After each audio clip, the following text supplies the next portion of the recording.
Greetings everybody. June Allen here, your racial sobriety mentor. Happy Saturday everybody, happy Saturday. I wasn't planning on this. I've been saying that a lot recently. I wasn't planning on doing a live stream today, but I don't know, these things keep happening, so I just feel like I need to jump on and chat to you about what's going on. So today, I wanted to talk about just the power of visioning and empowering you to kind of have a vision of love. What does your vision of love look like? Have you got a vision of self-love? Are you set any goals? You know, we're coming to the end of the year and people are sort of reflecting on how their year has gone, and also just thinking about, 2020 is coming up. It's not just another year, but it's another decade. It's another decade. So it's just about thinking, just reflecting on that, and just what you're going to do about it. Are you going to be passive or are you going to be proactive? So, so before I kind of get into the content, see, I'm getting excited already. I just want to obviously share a little bit of housekeeping to talk a little bit, just share a little bit about myself for those of you that don't know me. So for those of you that don't know who I am, my name is June Allen from JuneAllen.net, and I teach black women how to heal from the impact of racism with racial sobriety and sacred self-love. So what is that? What does that mean? That means that you look at the impact of racism on your life, and you use the tools, you use strategy, you use all these amazing things that I'm about to tell you about to stand in the power that you are as a black woman.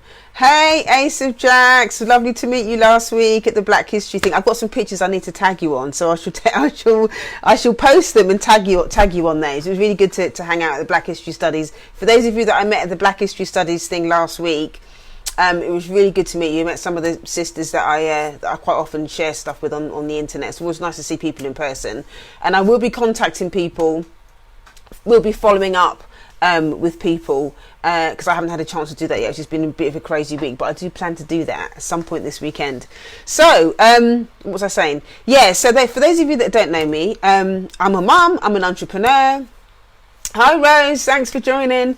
I'm a speaker, I'm a retreat facilitator. We just took a whole group of ladies over to Ghana last month in November, and it was an amazing time. It was an absolutely wonderful time, and if you're interested in that, we are going to be going back in October next October.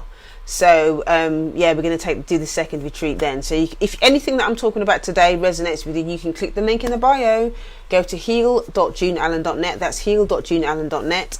That's heal.juneallen.net. Now, this conversation is also inspired by my new Living in Love program, which opens the doors are open now already, but the first class is on Thursday. I think it's Thursday. I can't remember. You have to check the date. I think it's the 11th, which is Wednesday. Actually, I think it's Wednesday is the day that the first class. So the Living in Love program is all about. We're focusing on this book. Okay, this is a title of. It's called All About Love by Bell Hooks.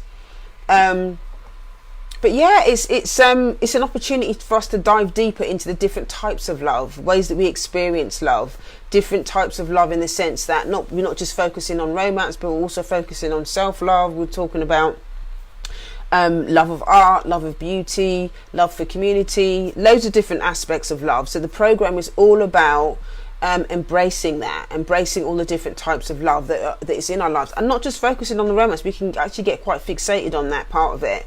But it is really important to open ourselves up to all the different types of love so that we can live much more rich and fulfilling lives. Anyway, more about that later. So I'm a mom, I'm an entrepreneur, all of that kind of stuff. And my background is addiction.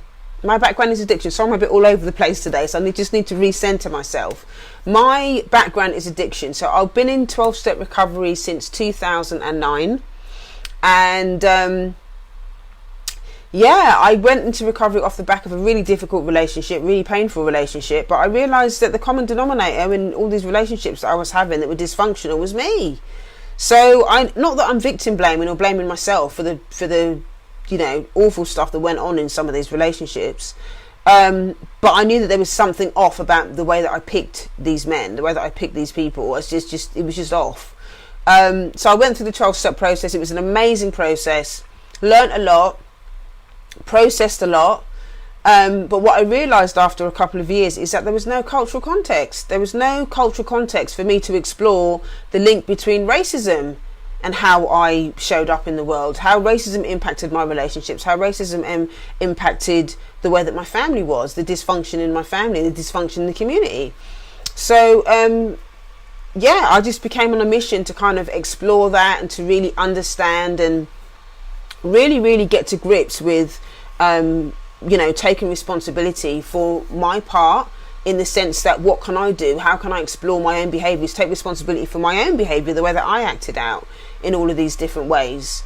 And that's kind of how the whole thing around racial sobriety happened. I realised that yes, there is a massive impact of racism on my life, and because it was so painful, there was survival behaviours that I'd used, there were behaviours that had been passed down, there was loads of different things that I'd taken on that weren't good for me,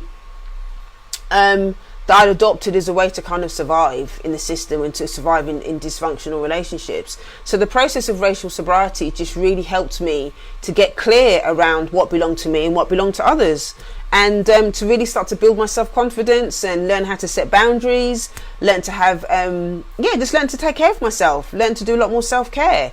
So as I've grown and as I've learned, and I've had loads of therapy, still in therapy, I love having therapy, but I've kind of shared the journey along. I've been sharing it quite publicly for the last maybe 3 or 4 years, and it's helped a lot of other people. I wanted my story to inspire other people, to let them know not just that there is hope around the healing process, but that just sharing how important it is to have the cultural context included, because just like the recovery rooms, a lot of the places that I'd gone to, or a lot of the healing processes that I was aware of, the self-help books that I read and all of that kind of stuff, didn't really have specific tools that were around racial sobriety, that had the cultural context in it. So I knew how to take care of myself, not just as a woman, but as a black woman.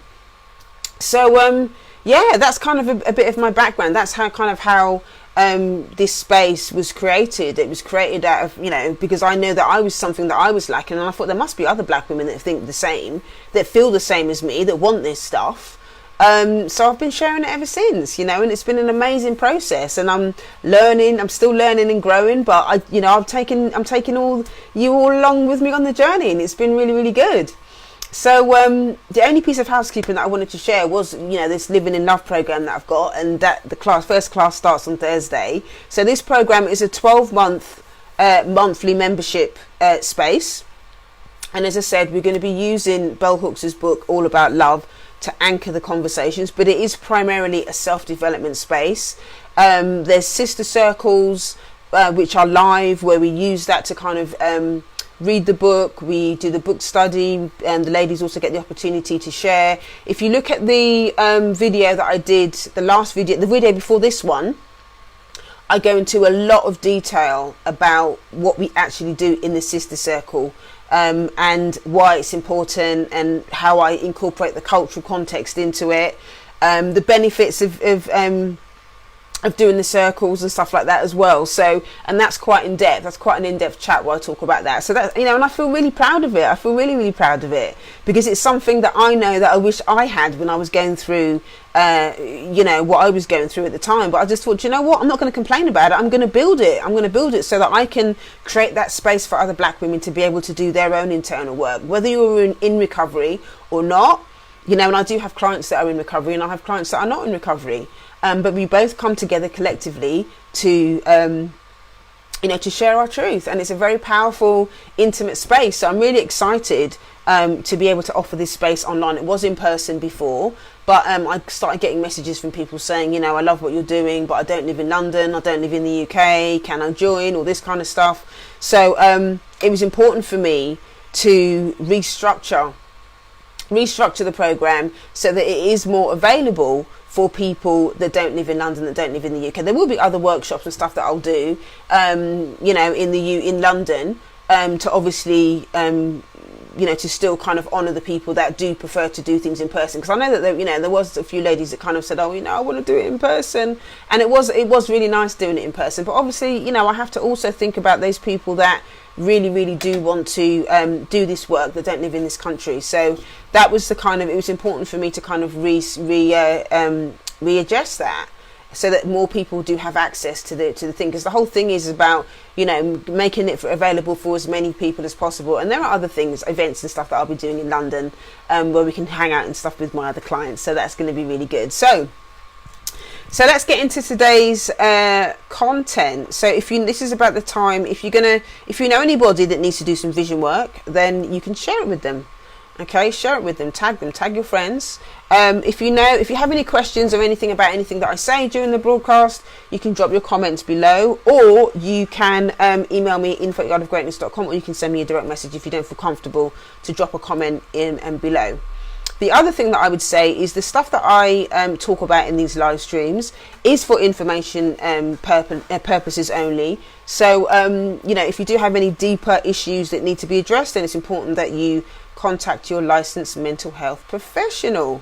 So let's get into the topic of visioning.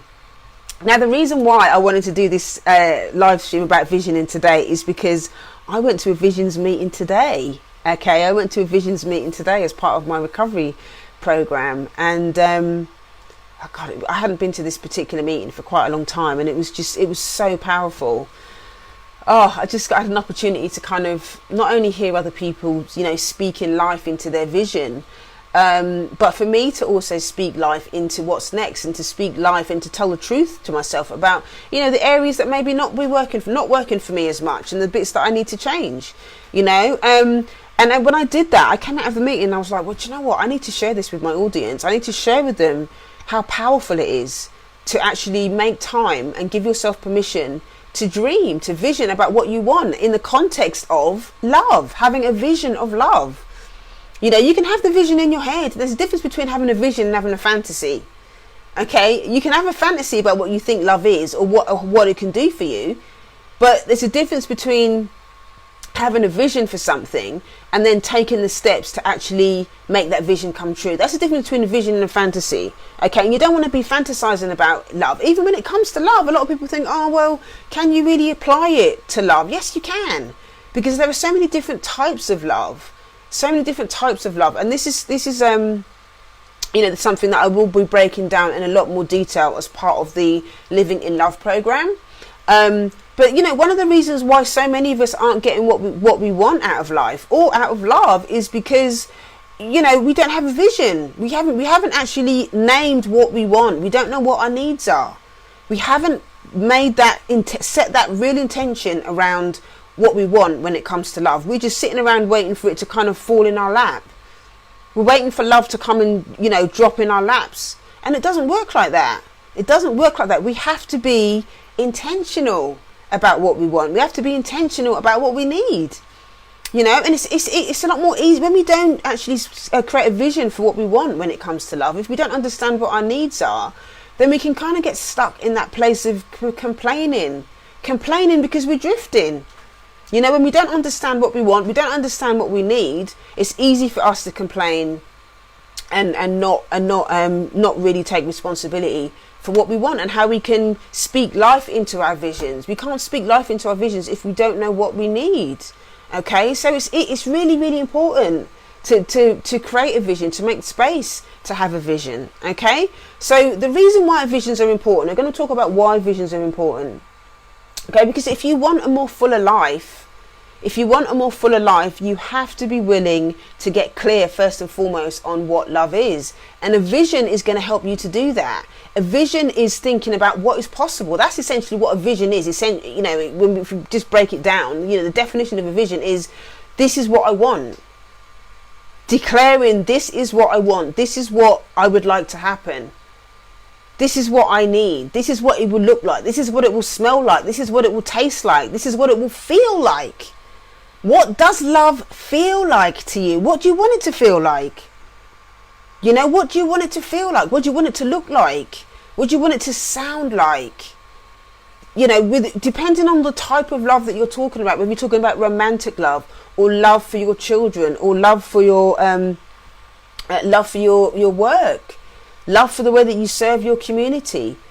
You know, there are so many different types of love, and you have to be willing to put that vision in place so then you can get clarity around how you're going to actually get to that place.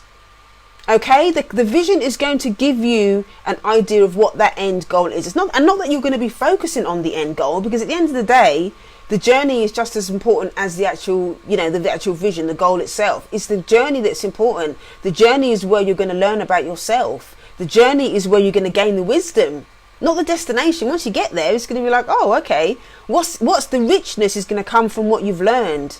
The richness is going to come from who you've met along the way. How have you dealt with situations that may have been difficult for you? How have you dealt with those challenges?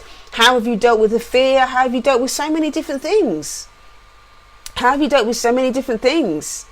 You know, but it's important for you to really focus on, you know, getting clarity around the vision, because really then it's going to give you an end goal. It's going to give you something to look forward to, and it's going to get you clear on what your needs are as well, and on what steps you need to take. Once you understand the destination, the thing that the thing that's possible, the thing that you want, then you can think, okay, well, what steps do I need to take to get there? What things do I need to let go of? You know, when you've created a vision for something, you then can get an idea as well as actually what you don't want. Maybe there's people in your life that you realise that can't help you get to that vision. And I don't say that in a way that you're using people, but there might be people that are not ready to go through that journey with you, and they're holding you back. This is something that came up in the visions meeting that I was in today as well. You know, sometimes, you know, when you're doing this stuff, it's so important to align yourself with a community of people that can help you go towards that vision, that can empower you, that can cheer you on towards that vision. Because if you're around other people that are always complaining, that are not really sticking to their goals, that are not really, you know, they talk a lot but they're not actually taking action. If you're around people that are like that, that's not that you're judging them, but you know, there's that saying that, you know, if you're the smartest person in the room, then you're in the wrong room. It's that. And if you really want to reach your goals and immerse yourself in that vision, if you want to immerse yourself in that vision, you have to be around other people that are in alignment with that. This is why the Living in Love program is so important, and I'm so excited about it, because when you're with a group of people that have got the same goals as you, that feel the same as you, that are also in alignment with wanting to have more out of life, to live a more richer life, to live a more abundant life. There's nothing more powerful than being in a group of other people that are going to support you, that are going to cheer you on, that are interested in your growth, that care about your growth, that are going to empower you to change the things that you really want to change, because you're all on the same page. You know, you're all on the same page. So having that vision is really going to help you get clear on the things that are working for you and the things that are not working for you. And this is one of the masterclasses that I'm going to be doing towards the end of December. As part of the Living in Love program. There is going to be a specific masterclass around building a vision, creating the vision, setting the goals, all of that stuff around the 12 different types of love. So if you're interested in joining us for that workshop, for that masterclass, then you can click the link in the bio, go to heal.juneallen.net. That's heal.juneallen.net. That's heal.juneallen.net. And the last thing that's really important about visioning is that, you know, vision actually gives you hope. It's motivation to keep you going. When you're thinking, oh, I can't be bothered to do this, or it's too hard, there's too much to do, you know, it's not working, all that. When you start to have those doubts and those negative thoughts about what you're doing, you can just plug yourself right back into that vision. You can read it. Once you've completed the vision, you put it up somewhere where you know you can see it every day, where you can smell it, where you can taste it, where you've broken it down to such a point where you know exactly what you want. You can look at it and remember why you're doing what you're doing. That's the power of visioning. That's the power of visioning, and doing it within a group as well, because then other people can remind you. Don't just remember that you're doing this because you said that you wanted X. You said that you wanted X. So if you want X, you're going to have to go through the difficult times. You have to go through the things that feel uncomfortable. You have to have conversations that you might feel a bit vulnerable, out of place. But these things ultimately are going to get you in a position where you are manifesting more love and experiencing more love. And when I talk about manifesting and experiencing more love, it can be in really, really simple ways. Your self-awareness around who you are, your self-awareness around how you're blocking your own abilities to love, opportunities for you to love. Those things become a lot more, you become a lot more aware. You become a lot more aware of those things, and then you're able to take more action. And that's where the power is. The power is really understanding your part, your behavior, your patterns, all of those things that have you trapped in a cycle of doing the same thing over and over again, but it's not really getting you anywhere. When you're in a group, when you're in a space that is constantly reminding you of your greatness, a group that is constantly reminding you that you can do it, a group that is constantly reminding you of what's possible, that's when you're going to feel a lot more stronger and supported to be able to make the changes that you need, so that you can manifest more love, so that you can manifest the love that you deserve, that you can be more abundant. You can be more abundant. You can. There's so much more that you're going to be able to do with your life. So much more you're going to be able to do inside your relationships. So many other ways that you're going to be able to manifest love in terms of your gift, your purpose, serving your community. All these things are all different ways that love gets manifested. And you're going to have access to all of that, but you have to be willing to align yourself with a vision that is going to help you stay focused and clear on the things that you really want to live a much richer, fuller life. So the power of visioning, that's where it has to start. That's really where it has to start. You have to really give yourself permission to dream. When was the last time you gave yourself permission to do that? When was the last time you actually gave yourself permission to think, do you know what, I would really, really like to do that? And when you make that vision, you're going to do it that makes you feel a little bit scared. Yes, there's going to be things in there that are going to be, easier for you to obtain and stuff like that. But make the vision so delicious that it almost scares you. That vision of love is so delicious that it scares you. But do it anyway. Do it anyway, because you deserve it. You don't need to continue in that space of deprivation, that barren place of lovelessness that Bell Hooks talks a lot. I've just been kind of going through the first few chapters and, pulling out the quotes and pulling out the topics and pulling out, writing down the things that come up for me so that I can create all the heart work questions for you. And that, when we have the circle sessions and stuff like that, there's going to be some great topics for us to talk about. There's going to be some really, really great topics for us to be able to talk about. And I'm really excited about that. I'm really, really excited about that. So if you join the circle, you'll have the opportunity to really be part of a process where we break down the chapter, and you'll have the opportunity to explore the questions that I pull out from each chapter, and you can explore how that operates in your life. And the more aware that the awareness that you get around how love or lovelessness is in your life, then that's when you can begin to make the changes that you need in your life, and you think about ways that you can manifest more love in your life. And I will support you, and the ladies in the group will support you to be able to do that. Okay, so if you're interested in joining us for that, you can click the link in the bio, go to heal.juneallen.net.